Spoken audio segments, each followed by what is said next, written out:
Ya chicos, entonces, lo que vimos en la última clase fue analgésicos en odontología, y hoy vamos a hacer un repaso de lo que es antibióticos, cuándo usar, cuándo no usar, qué dice el MinSal, ya hay que hacer o no hacer profilaxis, eso es lo que vamos a hablar.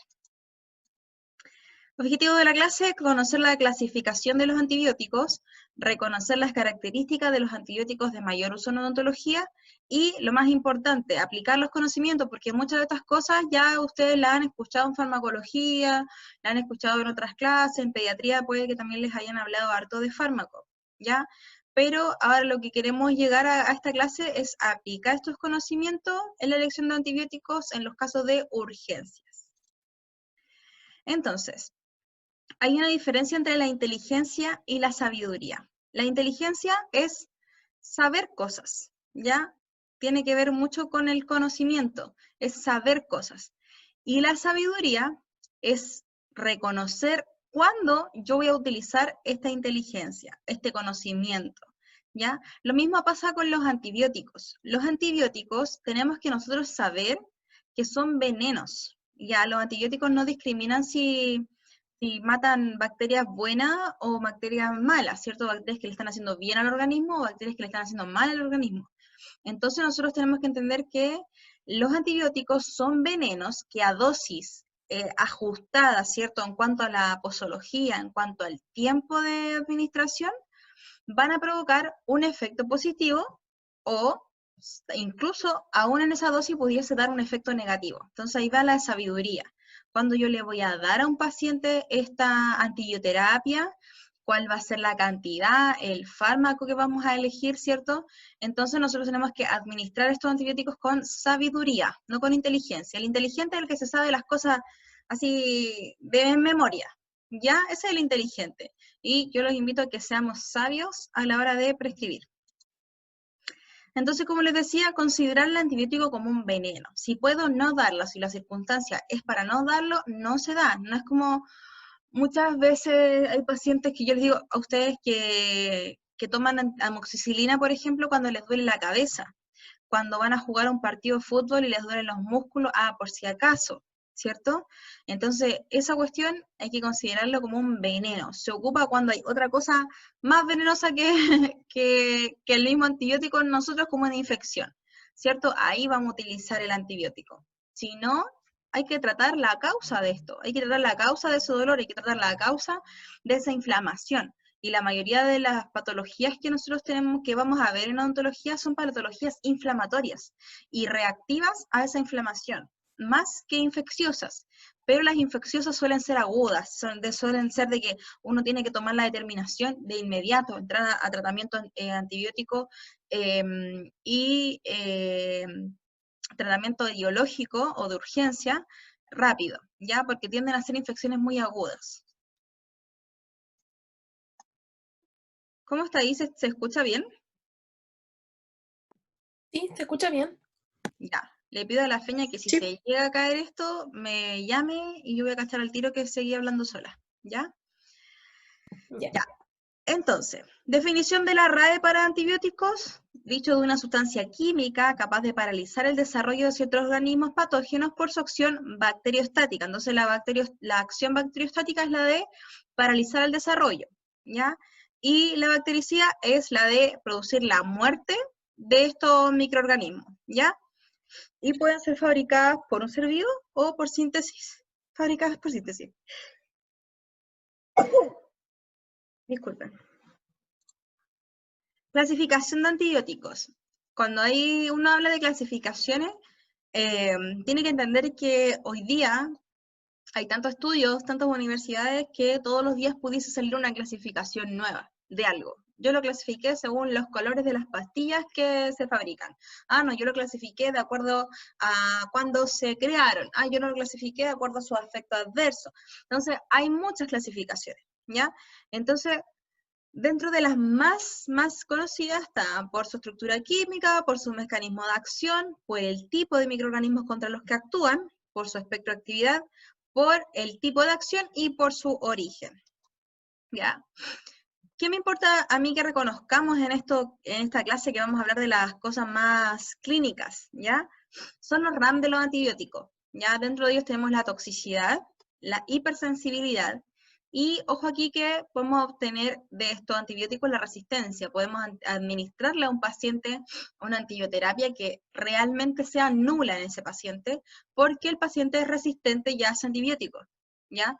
El paciente o los microorganismos que están siendo afectados ya son resistentes, el antibiótico no le hace nada. Y lamentablemente cada vez estamos enfrentando pacientes que son más resistentes. ¿Por qué? Porque hacen esto de tomarse antibióticos porque sí, porque duele la cabeza, porque la abuelita me dijo, ¿cierto? Y vamos creando resistencia. Sobreinfección también es un ramo, una reacción adversa, ¿cierto? Que pueden generar los antibióticos, que no sea, que tiene que ver también con el enmascaramiento de una infección, donde el antibiótico no es suficiente para esta patología, ¿ya? O cuando damos antibióticos y no podemos pesquisar, ¿cierto?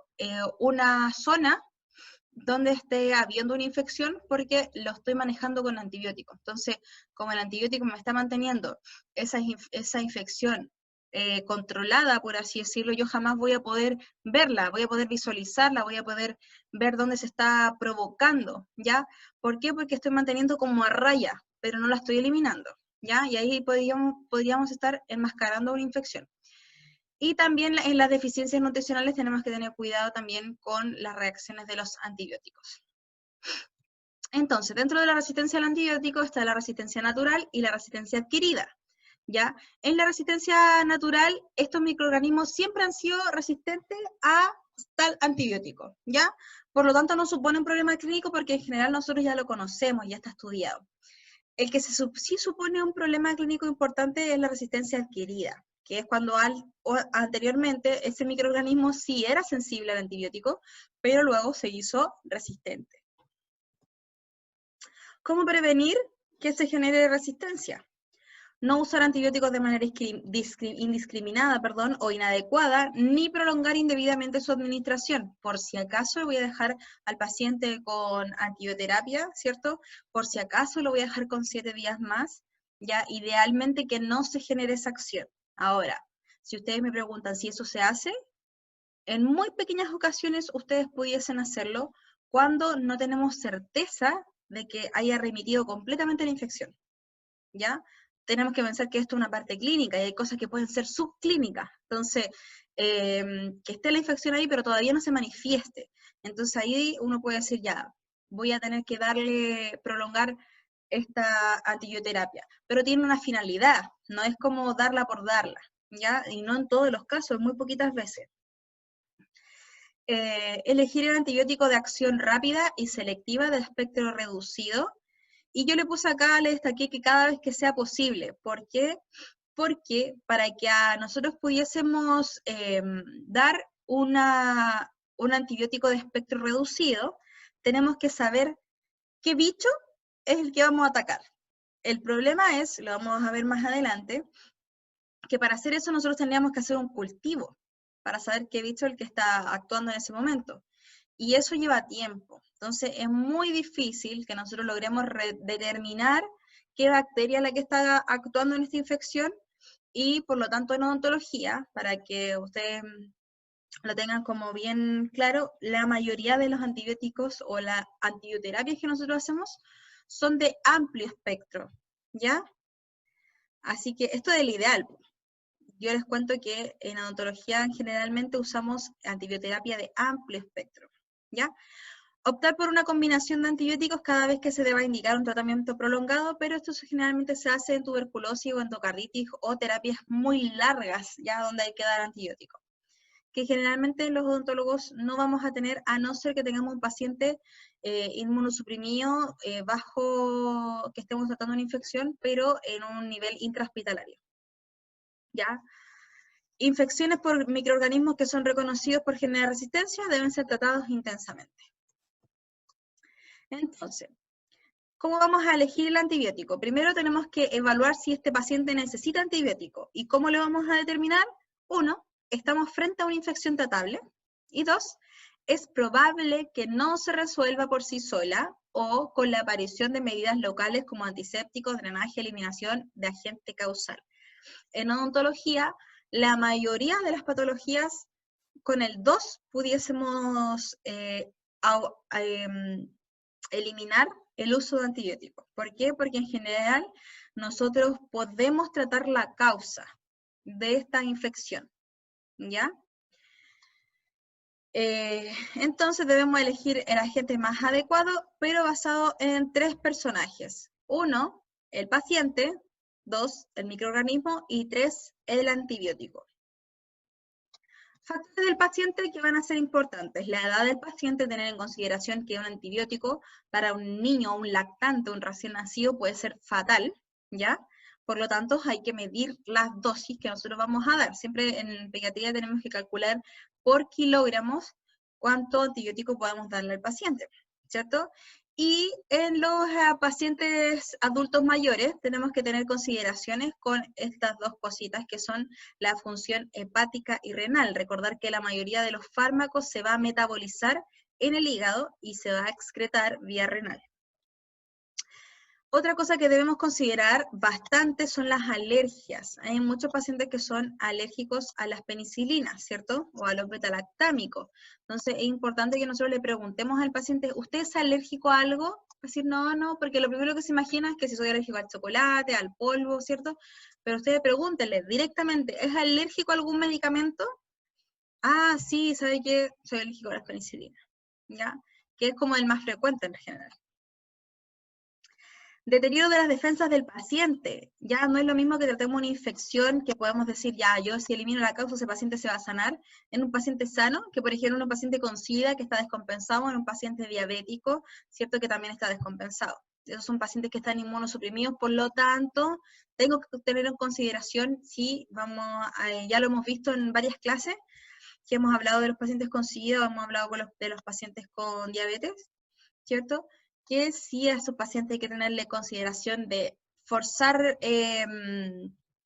fortalecer la terapia con antibióticos. Embarazo, tratar de evitarlo, ¿cierto? En el primer trimestre, pero ustedes saben que cuando tenemos un paciente que está embarazado tenemos que poner en la pesa, ¿qué es mejor? ¿Cierto? Acá tengo un riesgo de que haya una mutación en el bebé, pero acá tengo un riesgo de que el paciente se me muera por una infección odontogénica, ¿cierto? Entonces, hay que sopesar ciertas cosas, pero dentro de todo, ¿ya? Tenemos que evaluar qué antibiótico es el que pudiésemos tener mejor acción. Por ejemplo, el metronidazol no ha demostrado tener efectos teratogénicos, pero su potencial mutágeno justifica la precaución en el uso en el embarazo. En general, utilizamos penicilina, ¿ya? Para tratar a estos pacientes. Otros son factores genéticos, algunos tipos de deficiencias, ¿cierto? Que hay que tener en consideración con los pacientes. De lo que hablamos, insuficiencia renal. Vamos a hacer, ojo aquí, reducción de dosis cuando haya una insuficiencia renal leve. ¿De qué fármacos? De los aminoglucósidos, de la cefalosporina, vancomicina, anfotericina y etambutol. Vamos a tener reducción de dosis en la insuficiencia renal moderada a grave del metronidazol, de la fluoroquinolonas y de la carbenicilina. Y los agentes que deben evitarse, cefalotina, tetraciclina y nitrofurantoína. Ya que en general nosotros no nos movemos en ese rango, ¿cierto? Las tetraciclinas casi están en desuso. Hepatopatías, agentes que deben evitarse, la tetraciclina, estolato de eritromicina, ojo acá porque eso sí lo ocupamos. Agentes que requieren reducción de la dosis, el cloranfenicol, el metronidazol, la clindamicina y la rifampicina. Factores de los microorganismos. Habíamos hablado de los factores del paciente, ¿cierto? Y ahora vamos a hablar del factor del microorganismo. Es ideal que pudiésemos hacer un cultivo, pero lamentablemente no podemos siempre hacerlo porque este cultivo se demora aproximadamente 48 horas. Por lo que en general en odontología carece de utilidad clínica porque la mayoría de las infecciones son agudas y el tratamiento tiene que ser ahora ya. Ya, sobre todo un flegmón, nos podemos dar el lujo de tener al paciente 2 días, ¿cierto? Con la cara y el cuello hinchado, ¿cierto? Los microorganismos más comúnmente involucrados en las infecciones odontológicas suelen ser especies de bacteroides, anaerobios, cocos aerobios gram positivos y espiroqueta. Y es por esto, en general, chicos, que nosotros damos antibióticos de amplio espectro, porque en general nosotros ya conocemos, ya está estudiado, la mayoría de las infecciones odontogénicas, ¿ya? Pero hay veces que el paciente con todo esto no se logra tener una mejoría, aún dándole una buena antibioterapia, ¿ya? Y ahí donde el paciente, por ejemplo, un paciente con flegmón, que a las 24 horas no remite ese flegmón, no hay un descenso de esa inflamación y de esa infección, es un paciente que tiene que ser tratado intrahospitalariamente y ahí sí le toman un cultivo, ¿ya? Los anaerobios predominan más en los abscesos que en la celulitis. Las infecciones en odontología generalmente son de naturaleza mixta, por lo tanto, los antibióticos de elección son de amplio espectro, las penicilina, amoxicilina, cefalosporina, eritromicina, clindamicina, metronidazol, entre otros. Generalmente el tratamiento se puede iniciar con amoxicilina y esta es una recomendación de metronidazol, pero son recomendaciones antiguas. En general vamos a tratar a los pacientes inicialmente y va a depender de la patología con el top one, que es la amoxicilina. Y el tratamiento posterior se va a evaluar a la luz de los resultados obtenidos. Un paciente que estamos en antibioterapia, idealmente no podemos decirle ya, si se siente bien, vuelva, si no, no lo vemos nunca más. ¿Ya? Sino que ideal que podamos tener un control de estos pacientes. Sobre todo un paciente que está bajo una infección odontogénica, que ya está en espacios más profundos, tenemos que tener un control de él, ya a citarlo al otro día, ¿ya? Y si hay un cambio, podemos hacerlo al otro día de nuevo, ¿ya? Idealmente no soltarlos tanto tiempo a esos pacientes, porque se nos pueden agudizar muy rápidamente en cosa de horas. Cuando sea posible, especialmente en infecciones graves, debe hacerse un estudio microbiológico, cultivo o en antibiograma, que yo les decía que el que se hace cuando el paciente ya no remite su flegmón, que es dentro de la infección odontogénica más grande, ¿cierto? Ahí idealmente hacer un cultivo y antibiograma. ¿Ya? Bueno, nosotros lo vimos en las clases de diseminación de la infección, todas esas patologías que ya son que se van a piso de boca, esa infección, ¿cierto? Que se va a un espacio más profundo, ¿cierto? A los espacios faringio, retrofaringio. Esos pacientes ya hay que verlos intrahospitalariamente y ahí hacemos cultivo para tratar de dar un antibiótico específico, ¿cierto? De espectro reducido, que vaya a ir a combatir esos bichos. Y factor del fármaco, espectro de actividad si es reducido de amplio espectro, tipo de actividad si es bactericida, ¿cierto? O es bacteriostático, idealmente tenemos que buscar uno que sea bactericida, ¿ya? Sensibilidad del microorganismo, toxicidad relativa, usar el antibiótico menos tóxico, todos son tóxicos. Acá siempre usted ponga en la balanza el antibiótico, ¿ya? Es mejor dar a no dar, pero siempre pesen la enfermedad con el antibiótico que vamos a dar. Perfil farmacocinético, vía de administración, en general tratemos de usar la vía oral, pero en el caso de nosotros, si tenemos un paciente que está con trismus, ¿cierto? Que no puede abrir la boca por esta infección odontogénica, hay que tener en consideración la vía parenteral. Por lo tanto, también tenemos que conocer la posología de los antibióticos por vía parenteral. Evidencia científica y el costo, chicos, es súper importante.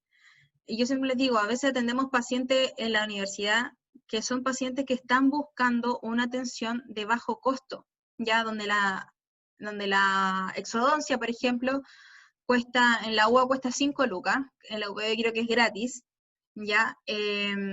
Imagínense, le damos al paciente una clindamicina que cuesta 25 lucas, 23, 25 lucas. ¿Ustedes creen que el paciente se lo va a ir a comprar? Lo más probable es que llegue a la casa, deje el receta botada y diga, pucha, voy a tener que sanarme así nomás con enjuagues con agua y sal. ¿Ya? Entonces, tratar de buscar un antibiótico que se ajuste al paciente, ¿ya? También a veces hay combinaciones de antibióticos que son caros, ¿ya? Por ejemplo, la amoxicilina con clavulánico son caros. Entonces, bueno, en el caso de ellos dos hay que darlo, no hay otra opción. De repente, si uno lo compra por separado, amoxicilina sola y ácido clavulánico solo, lo puede encontrar más barato, ¿ya? Y uno puede hacer la receta por los dos por separado. Pero ideal buscar un fármaco que se adecue al paciente, ¿ya? Ojo, pero dentro de un rango que uno dice, esto le va a servir, pues. No le voy a dar el antibiótico más barato, porque el paciente se lo puede comprar, pero en general no le va a hacer efecto, ¿ya? ¿Cómo vamos hasta ahí, chicos? ¿Se va entendiendo? Sí. ¿Kevin, alguna duda?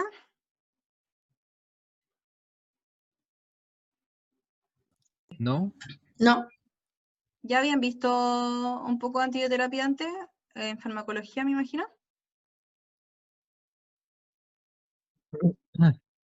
Sí, habíamos visto un par de cosas. Sí. Ya. Entonces lo que a mí me interesa que ustedes se queden es con lo aplicable, ¿ya? Vamos a pasar un poco más rápido las clasificaciones de los antibióticos porque esto ya se lo saben, y si no se lo saben lo pueden repasar, y también siempre tenerlo a mano. De repente hay cosas que están escritas, ¿cierto? Que usted lo puede googlear, y no es tan preponderante que se lo sepa así al dedillo la clasificación química de las cosas, pero sí lo aplicable, ¿ya? Y eso es lo que vamos a ir dando tips de algunos antibióticos, ¿ya? Entonces, tenemos los betalactámicos, que en general están constituidos por un anillo betalactámico en su estructura, ¿ya? Y tiene dos grandes subgrupos que son las penicilinas y las cefalosporinas. Y son los antibióticos más utilizados en odontología.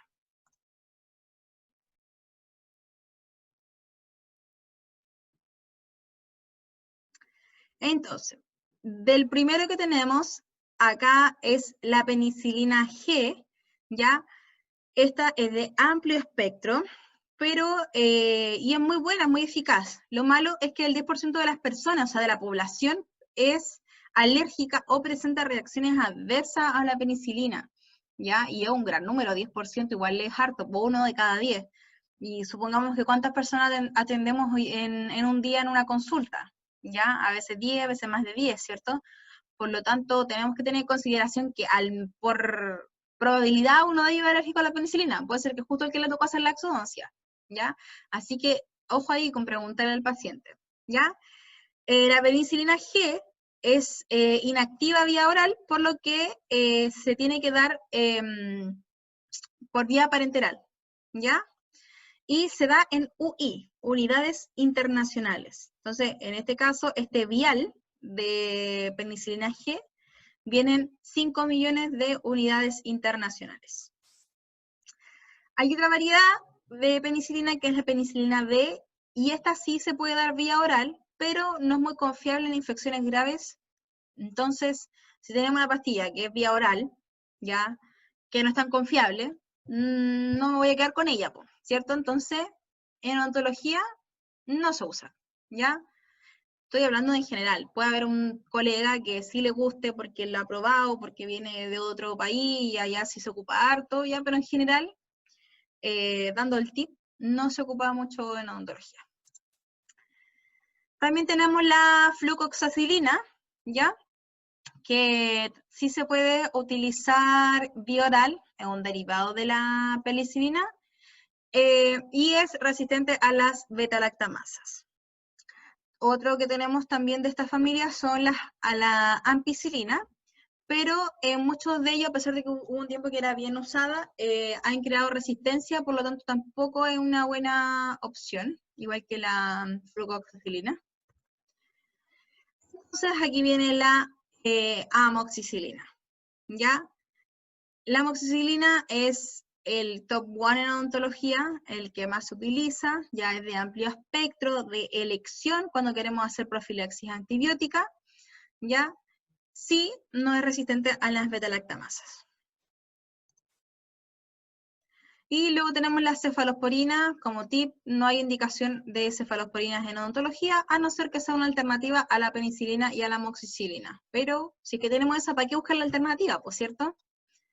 Esta cuestión es bien, bien sencilla. ¿Para qué voy a calentarme la cabeza buscando algo que pudiese ser más o menos bueno si tenemos la penicilina y la amoxicilina que son buenas? ¿Ya? El problema es cuando el paciente o es resistente, pero en general si es resistente a las penicilinas puede que sea resistente a mucho, a todos sus derivados, ¿cierto? O a las beta-lactamasa, o a los beta-lactámicos, perdón, y por lo tanto sea mejor buscar un antibiótico de otra familia de antibióticos. Tetraciclinas, el tip es que ya no se utilizan, ya tal vez en pacientes mayores pudiésemos observar estas tinciones que se daban en las tetraciclinas, pero actualmente no se ocupan, ya. Ese es el resumen de las tetraciclinas. Totalmente en desuso, hay algunas administraciones que todavía se ocupan para ciertas patologías, pero en odontología general, ¿ya? Nosotros no lo vamos a ocupar. Macrólidos, aquí sí que sí. Una buena alternativa para los pacientes que son alérgicos a la penicilina es la eritromicina. La eritromicina es barata, ¿ya? Por lo tanto es una buena opción para nuestros pacientes que sean alérgicos a la penicilina y que no estemos buscando una clindamicina, por ejemplo, que es más cara. Cloritromicina, también de la familia, ¿cierto?, de los macrólidos, buena opción en odontología. También la acitromicina, muy buena opción. Sí, yo siempre les pongo aquí, ojo acá con la acitromicina, con la posología, porque de repente vemos, acitromicina de 500 miligramos, 1 cada 8. No, peligrosísimo, nos pasamos de la dosis máxima recomendada, ¿ya? Posología, 500 miligramos una vez al día, solo por 3 días, ¿ya? Ojo aquí. Buena opción, pero tener ojo con la posología.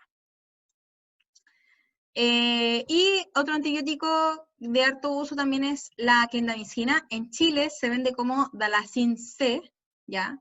Creo, si no me equivoco, que es la única presentación que hay. De repente ustedes buscan un Vademecum, y puede aparecer otras marcas, pero son marcas, el Vademecum, ojo que es español. Así que yo cuando busco fármacos que de repente uno puede desconocer, o quiero compararlo, busco en la farmacia Humada, que tiene un Vademecum bien bueno y es chileno, ¿ya? Tiene la posología de los fármacos que se venden en Chile, y es mejor que usar de repente un Vademecum que no es chileno. También hay una versión chilena del Vademecum, ¿ya? Ya. Estábamos en que el Vademecum es español, por lo tanto que tengan cuidado cuando lo revisen para prescribir algo, ¿ya? Nadie les puede juzgar porque busquen algo en el Vademecum, está hecho para eso, pero sí deberían manejar 5 analgésicos, 5 antibióticos, ¿ya? Y eso manejarlo de memoria. Y como hemos visto en otras clases, manejar al menos una gama de tratamientos para hipertensión, para diabetes, ¿cierto? Para dislipidemias, que son las que más se utilizan, para depresión. Ojo ahí, también hay hartos pacientes tomando fármacos para la depresión, ¿cierto? Eso. Ya, entonces, en cuanto a la clindamicina, y se los decía, ¿por qué? Porque algunos alumnos googlean el tema de la clindamicina para darle a algún paciente, y le dan, no sé, pues he visto clindamicina de 150, clindamicina de 200, y no existe, pues, en Chile no existe. Entonces, la presentación que hay aquí es esta de 300, ¿ya? Cuando volvemos a clínica, nosotros lo que siempre hacemos para que nos mantengamos como al día con el tema de los analgésicos y los antibióticos, es que el primero que prescribe puede prescribir lo que quiera. El segundo que prescribe no puede prescribir lo que prescribió el primero. El tercero, así. Así que el último que termina de hacer la exodoncia es el que se tiene que cabecear ahí con qué antibiótico o analgésico va a dejar a su paciente. En general con los antibióticos no lo hacemos mucho, ¿ya? Es con los analgésicos, porque el antibiótico en general, uno que no se da mucho, evitarlos totalmente. Podemos pasar muchas semanas sin prescribir un antibiótico, pero sí con los analgésicos, ¿ya? Así para que uno se vaya manteniendo al día con los analgésicos, ¿ya? Efecto adverso de la clindamicina es la diarrea y la enterocolitis, que en general dan más para cuando dan terapias muy prolongadas, ¿ya? Pero su alto uso en odontología radica aquí, en que es una buena opción, de hecho es la segunda opción, para profilaxia antibiótica cuando el paciente es alérgico a la amoxicilina, ¿ya? O a las penicilinas también. Eso, y este es el que yo les decía que es más carito, cuesta como 23 a 25 mil pesos en la farmacia. Y ojo que si solo existe de 300, la profilaxia antibiótico es 600 miligramos, por lo tanto, a diferencia de la amoxicilina que la encontramos de 1 gramo, tenemos que lo mismo decir al paciente, amoxicilina de 1 gramo, 2, 1 hora antes del procedimiento. Lo mismo en la clindamicina, de 300, 2, 1 hora antes del procedimiento. Combinaciones de antibióticos. Ya, ¿cuándo dar una combinación de antibiótico? ¿Se escucha? Sí. Ya, que me salió cargando una cosita. Ya, ¿cuándo darlo? Cuando yo tengo también una infección, ¿cierto? Que quiero tratar de abordar de una forma diferente. No darlo porque sí o porque la otra no me resultó, ¿ya? Entonces, el objetivo es conseguir sinergismo, reducir la gravedad o incidencia de efectos adversos, evitar la aparición de resistencia y ampliar el espectro de acción. Entonces, más ácido clavulánico. ¿Por qué le puse más? Porque en general nunca lo vamos a dar solo, ¿ya? Lo vamos a utilizar con amoxicilina, ¿ya? ¿Por qué? Porque este es un inhibidor de las beta-lactamasa, por lo tanto, es un buen amigo de la amoxicilina, la va a ayudar, ¿cierto?, a que las beta-lactamasa no vayan a atacar nuestro antibiótico, ¿cierto?, no lo vayan a activar.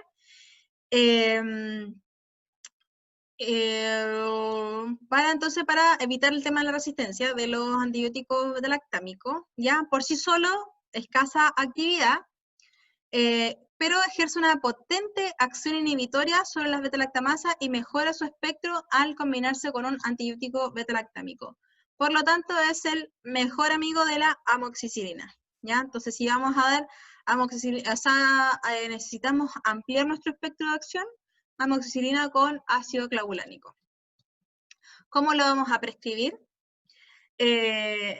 Tenemos la presentación de 500 amoxicilina, ¿cierto? El primero es amoxicilina y el segundo es ácido clavulánico, de 500 con 125.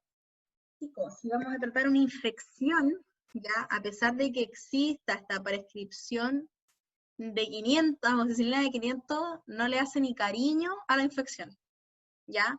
Por lo tanto, si estamos frente a una infección ontogénica ya presente, 8,75, ¿ya? Que lo podemos dar cada 12, o también ya una infección aguda, ¿cierto? Que tenemos ya espacios utilizados, por ejemplo, un flegmón, lo damos cada 8, ¿ya?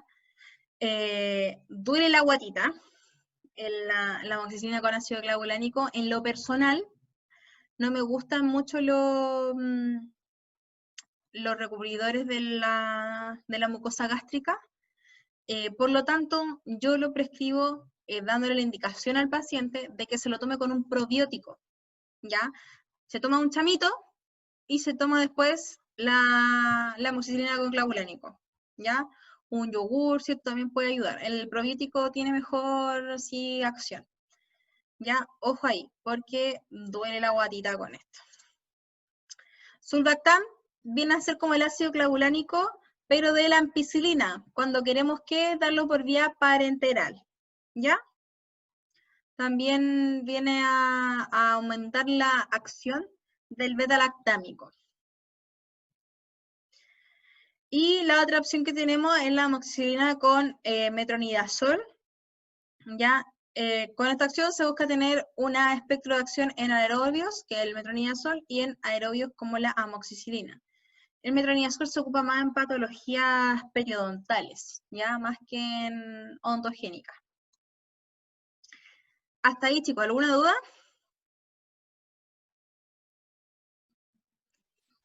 Doctora, ¿por qué no es recomendable el Recurio gastro? Tiene mucho... El omeprazol. Sí, el omeprazol, lo odio. Ah, no, tiene muchos efectos adversos el omeprazol, como que ayuda, ¿cierto?, a recubrir la guatita, pero tiene otros efectos adversos que al final pudiese generar hasta úlceras. Entonces, es mejor buscar cosas más naturales. Ya incluso hay varios países donde no se puede dar. Hay una versión que es un poquito mejor, que es el esomeprazol, ¿ya? Que está indicado para uso también de, por ejemplo, pacientes que tienen reflujo, ¿cierto? Porque actúa a nivel del esófago, ¿ya?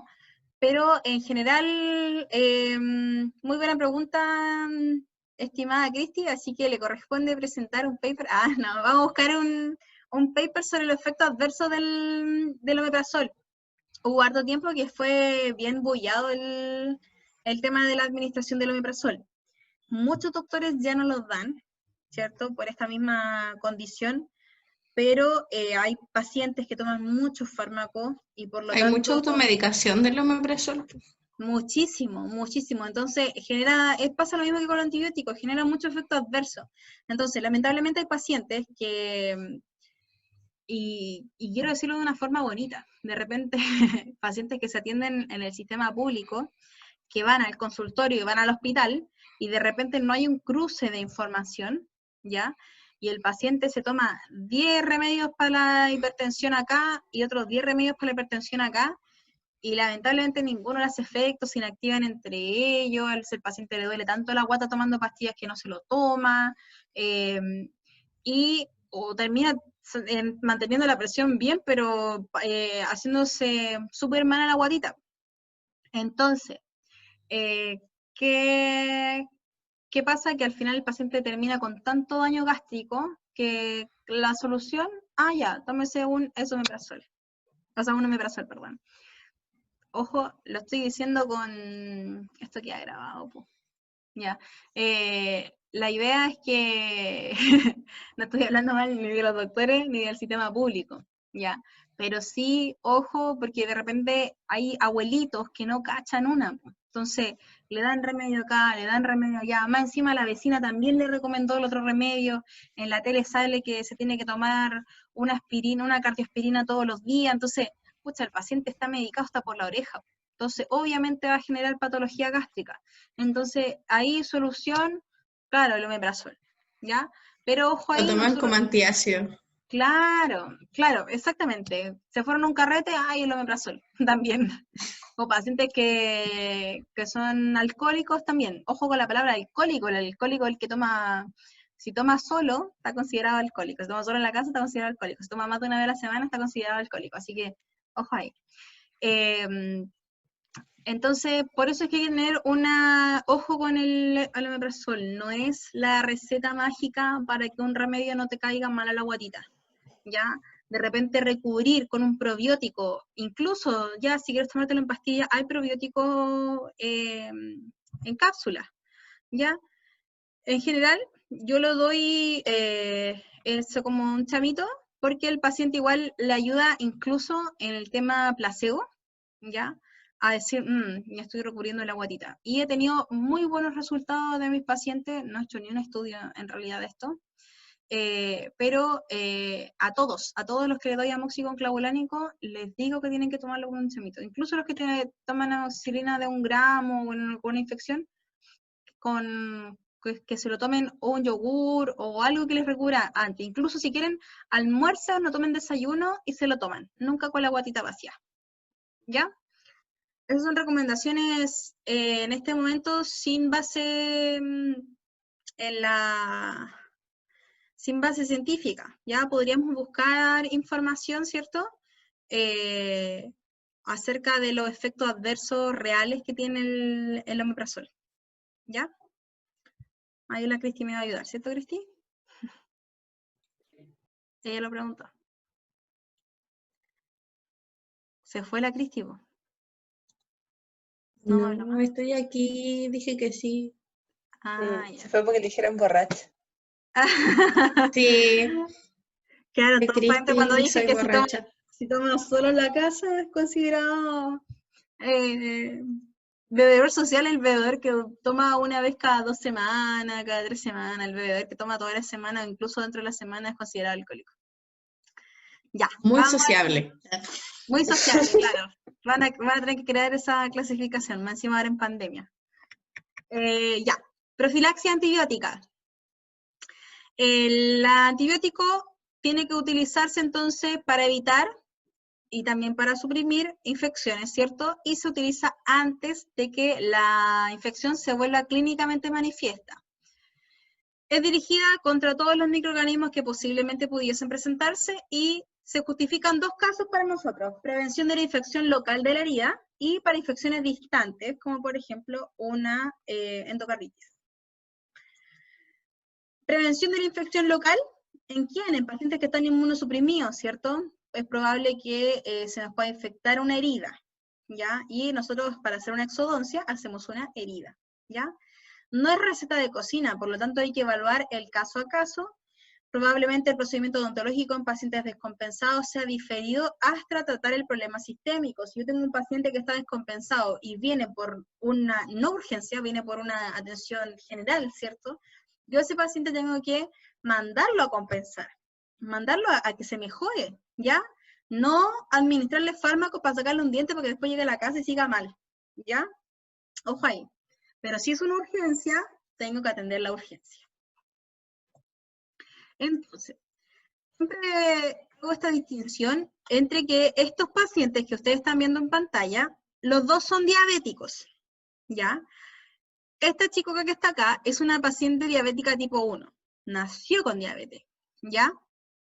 Entonces, ella sabe que después de cada comida, por ejemplo, ella se comió, en la mañana se comió 2 huevitos y medio pan, por lo tanto corresponde que se pinche, no sé, pues 10 unidades, pero al almuerzo se comió un asado, se comió una galleta, una papita, ya sabe más o menos el rango de insulina que debe inyectarse. Incluso la mayoría de ellos no se están haciendo hemoglucotest a cada rato, más o menos saben cómo estar compensados. Desde chiquititos ya saben cómo andar bien, cómo cuidarse. Pero tenemos este otro paciente diabético, ¿ya? Que es un paciente que es gordito, o gordita, ¿ya? Que está secuelado por la enfermedad, ¿cierto? Ha perdido la visión.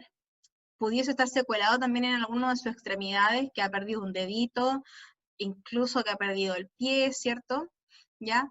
Este paciente que también llega sudoroso a la consulta, que llega así como medio descompensado, ¿cierto? Que suda frío, ya, es un paciente que tenemos que tener ojos, un paciente que está descompensado, que hay que darle profilaxia antibiótica, ¿ya?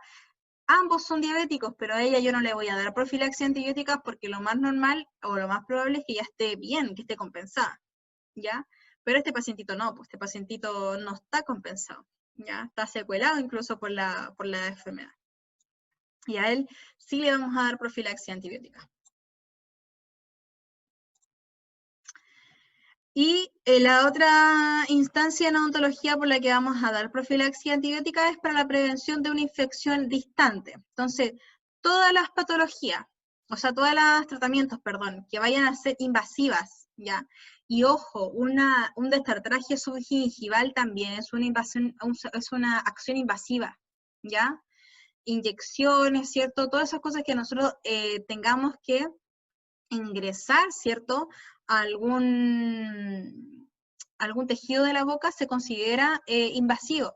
Por lo tanto, si es un paciente que está inmunosuprimido, ¿cierto? Que es un paciente que tiene una enfermedad congénita, es una enfermedad o un paciente postraumático que posee valvulopatía, ¿cierto? Como le hemos conversado, es un paciente que está predispuesto a hacer una bacteremia o hacer una endocarditis. Por lo tanto, es un paciente que tenemos que hacerle profilaxis. Ahora, ¿cuál es la posología de la profilaxis? La de primera opción, vía oral, es la amoxicilina, 2 gramos, ¿cierto? 1 hora antes del procedimiento. Y en segunda opción tenemos la acitromicina o la clindamicina. La acitromicina tenemos de 500, ¿ya? ¿Cierto? 1 hora antes del procedimiento. Y la clindamicina de 600, 1 hora antes del procedimiento. O sea, 2 de 300 y ahora acá en la amoxicilina 2 de 1 gramo. En la acitromicina sí se presenta de 500.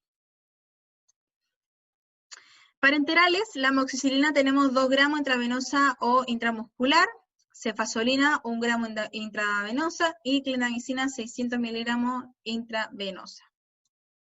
También 1 hora antes del procedimiento en pacientes que no pueden abrir la boca. Si el paciente puede abrir la boca, se debe preferir la vía oral. ¿Cómo estamos ahí, chicos? ¿Cómo va la hora? Igual salió larga la clase. Llevamos casi 1 hora. Ya, esto es lo último. Recomendaciones del MinSal frente a las urgencias odontológicas ambulatorias. Entonces ya conocemos cuáles son las patologías GES, ¿cierto? Patologías, o sea, urgencias odontológicas que podemos encontrar en el GES, ¿ya? Pero la mayoría de estas urgencias debemos tratar de eliminar, ¿cierto?, el agente causal de esta patología, ¿ya? Y el antibiótico en algunos casos va a complementar esta acción. Nunca, creo, nunca, bueno, cuando no podemos hacer la acción odontológica del agente causal, vamos ahí a dar antibióticos, ¿cierto? Y posponer hasta poder compensar a este paciente y ahí poder hacer la acción, ¿ya? Pero en general, la resolución de la mayoría de estas infecciones tiene que ver con el agente causal, ¿ya? Entonces la pericoronitis, ustedes ya saben que es la inflamación de este capuchón, ¿cierto? Y por lo tanto, en una pericoronitis de un paciente sano, un paciente que no tiene ninguna alteración sistémica, ¿cierto? O compromiso sistémico, no le vamos a dar antibiótico, ¿ya? ¿Qué vamos a hacer? Vamos a limpiar esta zona, ¿cierto? Con clorhexidina, o suero está indicado, ya en general la clorhexidina tiene mejor resultado. Y vamos a sacar el diente antagonista, que también puede estar afectando esta zona porque está mordiendo, ¿cierto? Esta zona, ¿cierto? Y secundario a esto, después de que tratemos esta inflamación, hacemos la exodoncia. Ojo que la pericoronitis es una inflamación, no una infección, ¿ya? Entonces, ¿cuándo sé que yo tengo un paciente con compromiso del estado general? El paciente está con astenia, está con adinamia o incluso anorexia. Estos van a ser los 5 características más, estos son los subjetivos, ¿ya? Los parámetros objetivos, ¿cierto? Son temperatura corporal mayor a 38 grados, inflamación extensa, trismus, linfoadenopatía local y taquicardia. Con una de ellas que lo presente ya puedo sospechar de que el paciente tiene compromiso del estado sistémico, por lo tanto, ahí sí estaría considerado dar antibiótico. ¿Ya? ¿Se entendió? Sí. Sí. Sí. Ya, ojo ahí con darle antibiótico a todos los pacientes, ¿ya? Entonces, tenemos aquí la clasificación. Esto es del MinSal, chicos, este cuadrito. Pericoronitis localizada, ¿ya? Se limpia, hay un debridamiento del capuchón pericoronario, con clorhexidina o suero fisiológico, se da analgésico, antibiótico no, ¿ya? Se puede hacer la exodoncia de la pieza antagonista y se deja al paciente con colutorio de clorhexidina para que él también se siga limpiando en la casita, ¿ya? Pero si ya tenemos al paciente con pericoronitis, con compromiso del estado general, ¿cierto? Con las características que vimos recién, o este paciente presenta comorbilidad, vamos a hacer lo mismo, pero vamos a indicar antibióticos, ¿ya? Entonces, patología pulpar inflamatoria, antibioterapia, no. ¿Cuáles son las patologías pulpar inflamatorias? Pulpitis, ¿cierto? Pulpitis reversible o irreversible, no vamos a dar antibiótico, a no ser, ¿qué cosa? Que haya compromiso del estado general, ¿cierto? Pero en general no debiese haber con una pulpitis un compromiso del estado general, porque es algo que está localizado. Infecciones odontogénicas. Aquí tenemos que evaluar 3 puntos de vista. El odontológico, cuál es el diente causal, el farmacológico, cuál es el fármaco que vamos a indicar, y el quirúrgico, si es que hay que o no hacer... uy, se me fue la palabra. Cuando hacemos un cortecito para... Ya, se lo digo en 2 segundos, me voy a acordar. ¿Ya? Drenaje, perdón, ahí está la palabra. Entonces, en infección odontogénica tenemos que evaluar si es que vamos a sacar el diente, si es que vamos a hacer tratamiento farmacológico o vamos a hacer un drenaje, ¿ya? ¿De qué va a depender? De cuáles son las características del caso. En general, si yo puedo sacar el diente o puedo hacerle trepanación al diente y que esa infección drene, vía o alveolar o drene vía canal del diente, no vamos a hacer un drenaje, ¿ya? Tampoco en general, si no hay compromiso del estado sistémico, tampoco vamos a dar antibióticos, ¿ya? Por ejemplo, ¿en qué patología? En un absceso submucoso, ¿ya? Yo le hago la exodoncia al paciente, yo no debería dejar a ese paciente con antibiótico, ¿ya? Pero sí, ¿cierto? Tratar de que la infección drene por el mismo alveolo, ¿ya? En general, Doctora, dígame, ¿podría repetir un poquito la idea que se le cortó? ya, Sí, ok. Ya, entonces, les decía que era un paciente que tenga, por ejemplo, un absceso submucoso, ¿ahí quedamos? ¿Aló? Nanay, hay sí, que ahí ser quedó nanay. y después dijo que drenar. Había que drenar. Ah, ya. Entonces, en general, esa infección va a drenar por el mismo alveolo cuando nosotros saquemos el diente causal, ¿ya? Y o si nosotros hacemos una trepanación de eso, es muy probable que también drene por el mismo canal del diente, por los mismos ciertos conductos radiculares. Va a empezar a salir la infección. Si eso no sale, nosotros podemos hacer un corte, ¿cierto? Para en donde está este aumento de volumen y drenar esa infección, ¿ya? Entonces, si nosotros cortamos, sí hay que dar antibióticos, pero si nosotros hacemos la exodoncia y eso va a drenar por el mismo alveolo, no dejamos con antibióticos a no ser que haya compromiso del estado general, ¿ya? Absceso subperióstico o submucoso, lo mismo, si existe compromiso del estado general, ya como estábamos conversándolo. Y acá, absceso de espacio facial y flegmón, aquí sí hay que dar, ¿ya? Porque aquí voy a sacar el diente, pero esta infección ya avanzó, ya se fue por espacio o directos o indirectos incluso, ¿ya? Entonces aquí la indicación va a ser amoxicilina con ácido clavulánico de 8,75 con 125, una hora antes de hacer la exodoncia, y después vamos a dejar al paciente con amoxicilina igual cada 8 horas durante 5 a 7 días, ¿ya? Ahora, si el paciente está con trismus, podemos dar esta posología de 8,75 con 125 y lo vemos al otro día, ¿ya? A ver si ha disminuido. Si no ha disminuido, hay que mandarlo al hospital, ¿ya? Y si ha disminuido, tenemos toda esa semana para hacer la exodoncia, ¿ya? Cuando el paciente ya pueda abrir un poquito más la boca, ¿ya?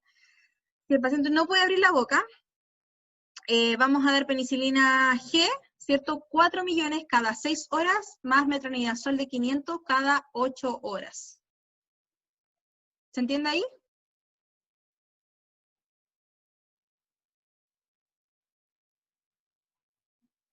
Aló. ¿Peña?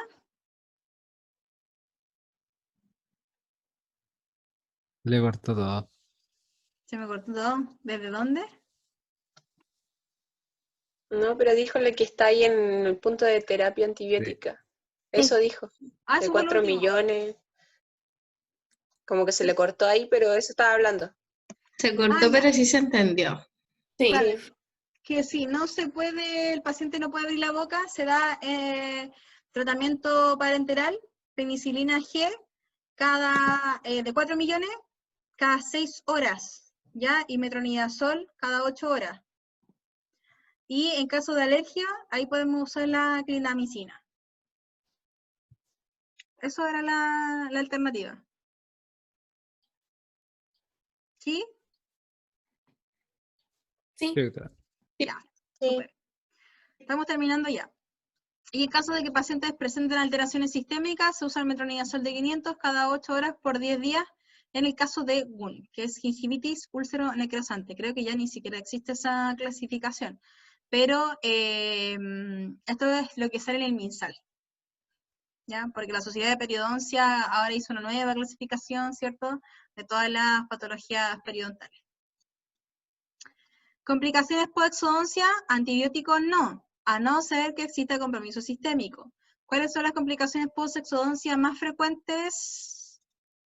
Marcia. Alveolitis. Bien. ¿Y la otra? ¿Alguien que la ayude? ¿Yesenia?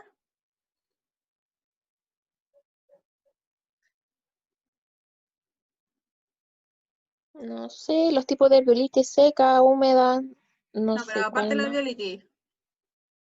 Cristi, Kevin, Feña.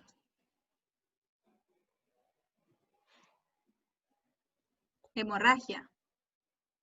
mm, ¿Ya? Esas son como, entre comillas, las más frecuentes post-operatorias, ¿ya? Y digo entre comillas porque no son tan frecuentes tampoco. La alveolitis sí. Después le sigue la hemorragia, ¿ya? Entonces no vamos a dar antibioterapia a no ser que exista compromiso sistémico. Y eso grábenselo, así como a no ser que exista compromiso sistémico, con esa cara, ¿ya? Porque tenemos que ir a resolver qué está pasando más que dar un fármaco, ¿ya? Y acá les dejo una lista, ¿cierto?, de antibióticos de uso común en adultos y en niños, ¿ya? Para que le echen una repasada. Hasta ahí, chicos, ¿alguna duda? Doctora, No. la de recién era la de niños. Les dejé la de niños, la de niños y la de adultos. Ay, Les dejé ahí para que los revisen, ¿ya? Ahora viene la prueba checada. ¿Tienen alguna duda?